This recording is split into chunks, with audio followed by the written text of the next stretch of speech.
Students, आज हम एक बहुत इंपॉर्टेंट और एग्जाम रेलेवेंट टॉपिक डिस्कस करने वाले हैं, शांति बिल 2025। अगर आप यूपीएससी या स्टेट पीसीएस प्रिपेयर कर रहे हो तो nuclear energy plus reforms plus foreign investment का ये कॉम्बो डायरेक्ट प्रीलिम्स और मेंस दोनों के लिए गोल्ड माइन है। What is the news about? Government of India ने शांति बिल 2025 इंट्रोड्यूस किया है, जिसका फुल एम है न्यूक्लियर पावर सेक्टर को रिफॉर्म करना। इस बिल का मेन ऑब्जेक्टिव है प्राइवेट सेक्टर पार्टिसिपेशन अलाउ करना, फॉरेन इन्वेस्टमेंट अट्रैक्ट करना, न्यूक्लियर सप्लायर्स की लायबिलिटी फियर्स को रिजॉल्व करना और न्यूक्लियर पावर को एक क्लीन बेस लोड एनर्जी के रूप में स्केल अप करना। सिंपल वर्ड्स में बोले तो इंडिया न्यूक्लियर पावर को बिग स्केल पे ले जाना चाहता है, पर नए रूल्स के साथ। Why is India changing nuclear laws now?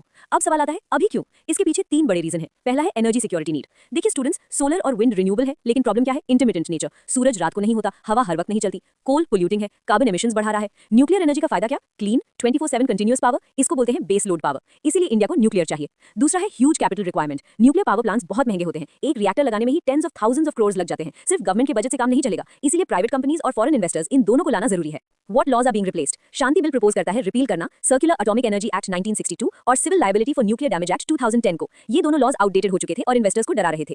Major problem in old law, very important for UPSC. यहाँ पे एक मोस्ट इंपॉर्टेंट सेक्शन था, warning, section 17B of CNLDA 2010। इसको ध्यान से समझना।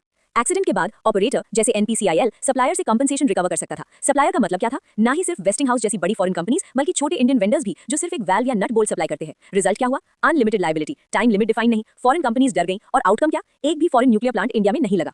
What does Shanti bill change? अब आता है शांति बिल का हार्ट। पहला है nuclear liability issue fix, section 17B को डाइल्यूट कर दिया गया है। अब सप्लायर लायबिलिटी क्लियरली डिफाइंड है, लायबिलिटी कैप्ड है और कॉन्ट्रैक्ट वैल्यू के हिसाब से ग्रेडेड लायबिलिटी है। इंडिया का लॉ अब इंटरनेशनल न्यूक्लियर लायबिलिटी नॉर्म्स के साथ अलाइन हो गया है। दूसरा है क्लियर डेफिनेशन ऑफ सप्लायर। अब हर सप्लायर को एक जैसा ट्रीट नहीं किया जाएगा। लायबिलिटी डिपेंड करेगी नेचर ऑफ वर्क, कॉन्ट्रैक्ट का साइज और न्यूक्लियर रिस्क एक्सपोजर। मतलब छोटा vendor does not equal reactor designer. ये एक बिग कॉन्फिडेंस बूस्टर है। थर्ड है foreign investment allowed. Nuclear sector अब DPIIT FDI नॉर्म्स फॉलो करेगा। इससे एंट्री मिलेगी वेस्ट एशिया के सॉवरेन वेल्थ फंड्स को और फॉरेन न्यूक्लियर टेक्नोलॉजी कंपनीज को। ये इंडिया के लिए कैपिटल और टेक्नोलॉजी दोनों लाएगा। फोर्थ है focus on SMRs, small modular reactors. Government का फोकस है SMRs पर। SMRs का मतलब छोटे साइज के रिएक्टर्स, सेफर, चीपर, जल्दी डिप्लॉय हो जाते हैं और मैन्युफैक्चरिंग इकोसिस्टम के लिए भी परफेक्ट है। पांचवा है सेफ्टी कॉम्प्रोमाइज नहीं होगा। स्टूडेंट्स, एक डाउट आता है, क्या सेफ्टी डाइल्यूट हो रही है? आंसर है नो। AERB अप्रूवल मैंडेटरी है, सेफ्टी ऑथराइजेशन कंपलसरी है। AERB कॉन्ट्रैक्ट के थ्रू राइट ऑफ रिकॉर्स भी इंसिस्ट कर सकता है, मतलब इन्वेस्टमेंट भी और सेफ्टी भी।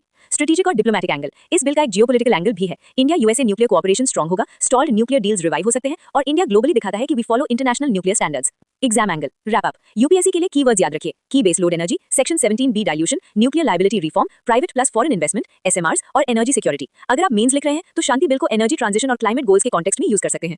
अगर आपको ये एक्सप्लेनेशन हेल्पफुल लगा तो वीडियो को लाइक करिए, शेयर करिए और चैनल को सब्सक्राइब करिए, क्योंकि यहाँ कॉन्सेप्ट्स को सिंपल लैंग्वेज में एग्जाम ओरिएंटेड तरीके से समझाया जाता है। जय हिंद एंड हैप्पी लर्निंग।